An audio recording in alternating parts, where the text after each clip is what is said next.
Architecture is not a product, it's a process. It's not what we make in the end that becomes what we do. It's what we do together and the impact, long-lasting impact that creation of the built environment is going to have on not only people, but the environment.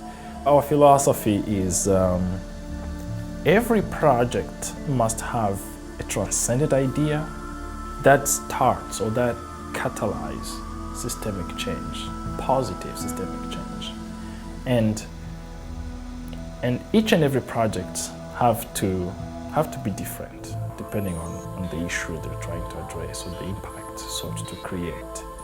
And that is what makes each project unique before it even thought about. So that is the philosophy that we try to enforce and implement in all our projects. Even though the issue currently now is that the way the design and construction industry is set up does not allow for that to happen.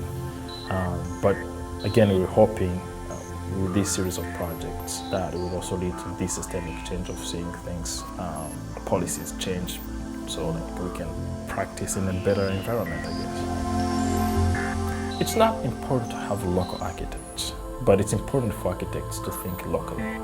And what local architects bring to the table is more of architecture culture to the next generation, more or less. It's important to have local architects, instructor or teacher, if you will, because what do we pass on to our children when we educate them is an education culture, not necessarily the education itself. It's how they should learn, how they should pay attention to what surrounds us and how they could use that for their survival in the future that we've never seen. We don't know what it's going to be like.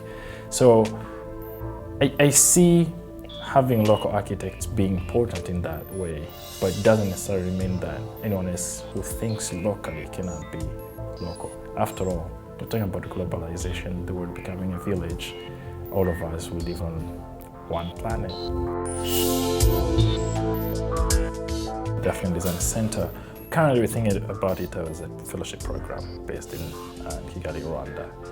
But because it's a project-based fellowship program, it's kind of going to go following where we can secure these projects that fellows work on. It's extremely important that